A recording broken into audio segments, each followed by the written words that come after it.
तुम्हारा नाम सुलेखा है ना, जो कानपुर में हमारे घर के बगल में रहने वाली मोहिनी सलोनी की बहन।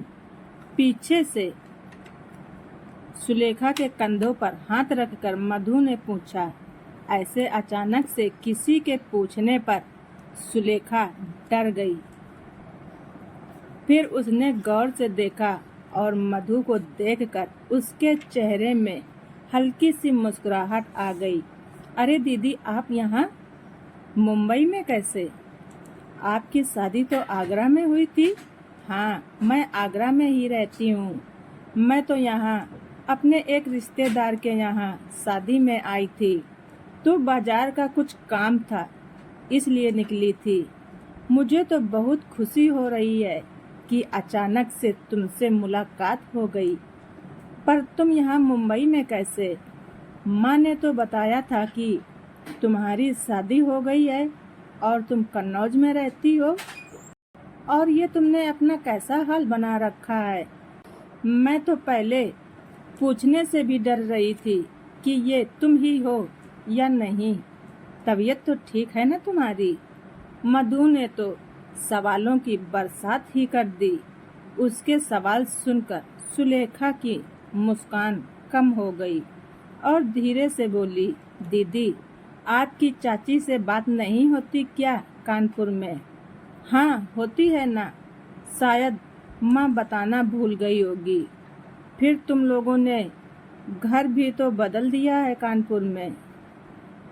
चल, अब तू ही बता दे अपने हाल चाल। ऐसा करते हैं, पास वाले रेस्टोरेंट में कॉफ़ी पीते हैं।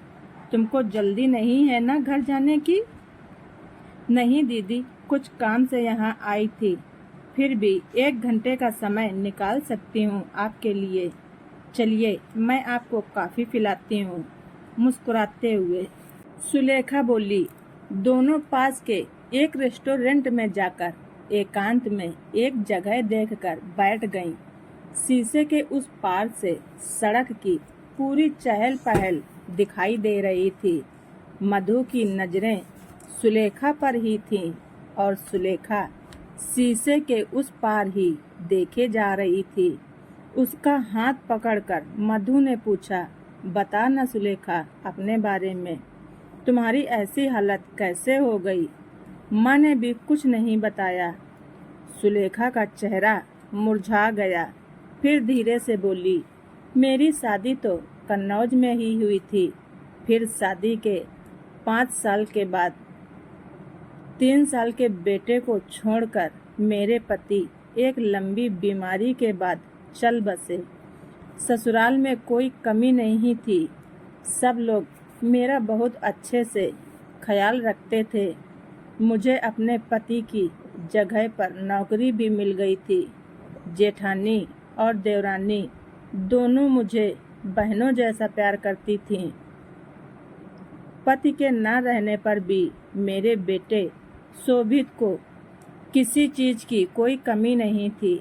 मायके में तो आपको पता ही है दीदी कि मेरे मम्मी पापा नहीं हैं और भाई भाभी भी। हम तीनों बहनों से ज़्यादा मतलब नहीं रखते हैं, इसलिए मैं मायके भी कम ही जाती हूँ। अब तो भैया और भाभी ने दूसरा घर भी ले लिया है। मैंने अपने आप को काम में ही व्यस्त कर रखा था, लेकिन सलोनी दीदी से मेरा दुख देखा नहीं जा रहा था। वो हमेशा मुझे दूसरी शादी के लिए कहती रहती थी।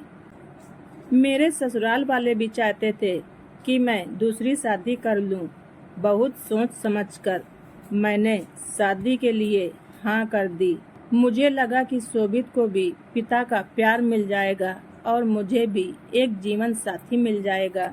नीरज की पहली पत्नी का देहांत हो गया था और उसके 6 साल का एक बच्चा भी था। सबको लगा हम दोनों अपना पहला जीवन साथी खो चुके हैं, इसलिए एक दूसरे का दर्द अच्छे से समझ सकेंगे और समझा बुझा कर मेरी शादी नीरज से करा दी। मेरे जेठ जेठानी ने तो मेरा कन्यादान भी किया था।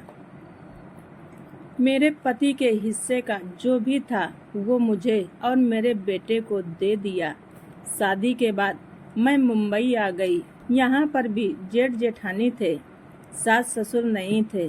शुरुआत के 2-3 महीने अच्छे से निकले। जेठानी को मेरा घर के बाहर ऑफिस जाना बिल्कुल भी पसंद नहीं था। धीरे धीरे मेरी जेठानी को घर में मेरी और मेरे बेटे की उपस्थिति अखरने लगी और पीठ पीछे मेरे बेटे के ऊपर हाथ उठा देती। मेरा बेटा मुझसे उनकी शिकायत करता तो मुझे लगता कि शोभित की भलाई के लिए ही उन्होंने मारा होगा और मैं अपने बेटे को समझा देती। धीरे धीरे जेठानी ने अपने देवर के कान भरने शुरू कर दिए कि ऑफिस के बहाने मैं बाहर गुलछर्रे उड़ाती हूँ। शुरुआत में तो नीरज ने ध्यान नहीं दिया, पर वो मेरे और शोभित के प्रति निगाह रखने लगे। एक दिन नीरज की तबीयत अचानक खराब हो गई। काफी समय तक सुधार न होने के बाद बहुत सारे डॉक्टरों को दिखाया गया और टेस्टिंग से पता चला कि उनको पहली स्टेज का कैंसर है, लेकिन वो इलाज से सही हो जाएंगे। मेरी जेठानी ने इस बात का फायदा उठाया और नीरज के कान भरने लगी कि सुलेखा से शादी के बाद ही तुम्हारी तबीयत खराब हो गई। इसका साथ तुम्हारे लिए शुभ नहीं है। इसके तो पैर ही खराब हैं। अपने पहले पति को तो खा ही गई और अब यहाँ पर आई है तो तुम्हारी तबीयत खराब हो गई।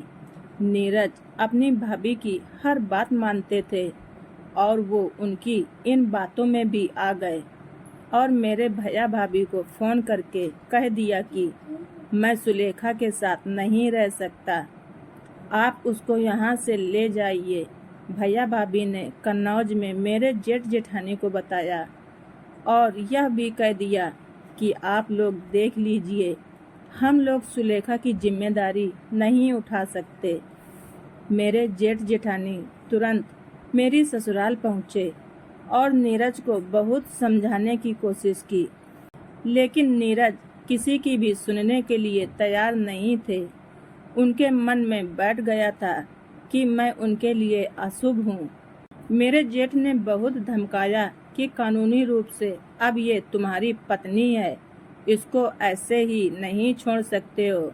नीरज ने कहा कि वो कानूनी कार्रवाई के लिए तैयार हैं, पर मुझे अपने साथ नहीं रखेंगे।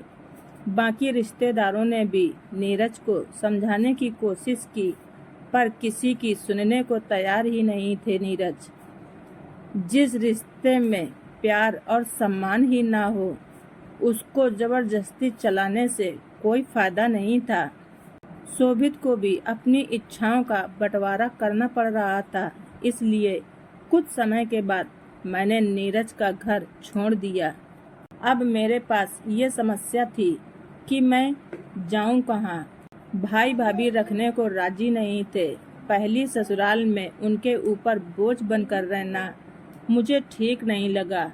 जेठ जी ने तो मुझे कन्नौज चलने के लिए बहुत जोर दिया, पर मैंने अपने जेठ जी से कह दिया कि मुंबई में शोभित का एडमिशन हो चुका है, इसलिए मैं मुंबई छोड़कर नहीं जा सकती और मैं अभी ट्रांसफ़र भी नहीं ले सकती। मैं उनका इतना ज़्यादा फ़ायदा नहीं उठा सकती थी। आखिर कब तक मैं दूसरों पर निर्भर रहूँगी। वैसे भी दूसरे विवाह के बाद उनकी मेरे प्रति जिम्मेदारी नहीं बनती थी। फिर भी उन लोगों ने मुझे मुंबई में फ्लैट लेने में सहायता की और मुझसे संपर्क बनाकर रखते हैं। नीरज ने तलाक के बाद तुमको कुछ नहीं दिया? दीदी, तलाक मैंने आपसी सहमति से ही दे दिया और मुझे उनसे कुछ भी नहीं चाहिए था। मैंने आर्थिक मदद के लिए शादी नहीं की थी। अपना खर्चा मैं खुद से उठा सकती हूँ। मैं इतनी सामर्थ्य हूँ, इसलिए मैंने बिना प्यार के रिश्ते को ढोने की जगह उसको ऐसे ही छोड़ दिया। अब सुनने को मिला है कि नीरज का कैंसर ठीक हो गया है और उसने तीसरी शादी भी कर ली है। शोभित अब 16 साल का हो गया है बस अब वो अपने पैरों पर जल्दी से खड़ा हो जाए, उसी से मेरी सारी खुशियाँ हैं। किसी भी लड़की को मेरे जैसा कष्ट न देखना पड़े दीदी। एक छोटी सी इच्छा के साथ ही दूसरी शादी की थी कि जीवन के लंबे सफर में अकेले न रहना पड़े। मैं तो दोनों जगह की न रही, फिर भी मेरी पहली ससुराल वाले बहुत अच्छे हैं और उन्होंने मेरी हर तरह से सहायता करते हैं।